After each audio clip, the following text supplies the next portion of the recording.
Je suis Sali Bilalisso, coordinateur de l'association Villageois 2.0, mais également commissaire général du Forum du numérique au Fouta. Et voilà, nous sommes à la dernière journée du Forum du numérique du Fouta. Dites-nous quelle a été la portée de cette activité nationale. Disons, c'est la portée, comme les retours commencent déjà à venir, la portée a été grande.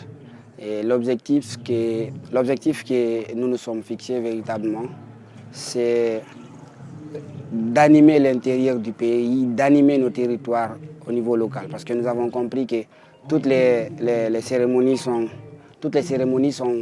centrées dans la capitale Conakry. Alors qu'il y a des idées qui peuvent aussi venir de l'intérieur du pays. Il y a des initiatives locales qui peuvent changer la Guinée, qui peuvent partir de l'intérieur du pays. Mais aujourd'hui, le numérique est un vecteur clé pour parvenir à ces objectifs. Nous nous sommes dit pourquoi ne pas organiser ce forum du numérique au Fouta. Globalement, nous avons dit au Fouta. Donc, tant que les conditions nous permettent, nous allons partir dans une préfecture donnée pour organiser ce forum afin d'impulser un changement au niveau de la couche juvénile, notamment. Et nous sommes à la 10e édition. Pourquoi le choix de cette thématique, le numérique, levier du développement inclusif? Alors, pour nous, le numérique est un outil d'opportunité. Le numérique est un outil d'épanouissement, surtout s'il est utilisé de façon rationnelle, mais aussi il est un outil qui va favoriser un développement inclusif et participatif. Donc c'est un levier, ça peut être un déclic pour que les citoyens puissent prendre part au développement de leur localité. C'est pourquoi nous avons invité ici des décideurs publics, des partenaires bi- et multilatéraux. Nous avons invité également d'autres activistes, d'autres acteurs de l'écosystème numérique venir dans différents pays pour venir participer, partager leurs expériences avec les participants pour que nous puissions produire des idées et que ces idées puissent concourir au changement au niveau local notamment pour aller impacter le changement au niveau national. Parce qu'il faut que les gens comprennent, le changement doit venir d'en bas pour remonter. Si toutefois on se cramponne à se dire qu'il faut absolument commencer par les grandes villes, notamment le Grand Conakry, que sais-je encore, c'est très difficile d'atteindre ces objectifs. Ici, on a une population qui n'est pas si nombreuse. Donc c'est facile d'essayer et de réessayer afin de pouvoir tirer les leçons qu'il faille. Au sortir de cette 3e journée, quel est le bilan et quelles sont les perspectives? Alors nos perspectives, disons, c'est d'essayer de voir comment encore intégrer les différents retours des uns et des autres pour améliorer les prochaines éditions. Mais aussi et surtout, c'est un bilan satisfaisant pour nous parce qu'à date, c'est l'unique événement numérique d'une telle grande envergure qu'on organise, je peux dire, en Guinée. Et ça se passe à l'intérieur du pays. Pour nous, c'est ça le défi. On a assez de défis, on a des défis logistiques, on a beaucoup d'autres défis. Même pour nous, il faut absolument s'élever, il faut absolument se soutenir afin d'atteindre ces objectifs. Nous sommes à la 10e édition, nous sommes encore à mi-chemin. Mais l'objectif, véritablement, que dans les prochaines années,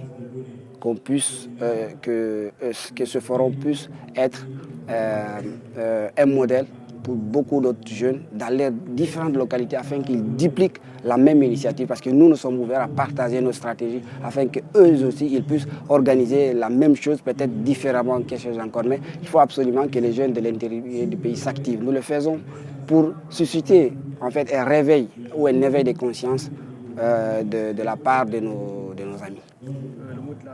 Alors, on remercie tout le monde, on remercie toutes les entreprises, toutes les institutions qui nous ont accompagnés, on remercie mais également la presse. On remercie Kumpital pour cette magnifique couverture parce que c'est un outil qui va nous permettre d'amplifier ce que nous sommes en train de faire ici, en ce moment à l'Abidjan. Nous remercions tous les partenaires, nous remercions toutes les personnes qui ont voulu accepter de venir prendre part à cette 10e édition et nous espérons les avoir aussi à la 3e édition et à rajouter d'autres personnes avec d'autres initiatives. Pourquoi ne pas aller dans une préfecture, dans une autre préfecture, dans une sous-préfecture? On est en train de voir les faisabilités afin que nous puissions toucher les jeunes dans leurs coins, dans les différentes localités de la région du Fouta-Djallon.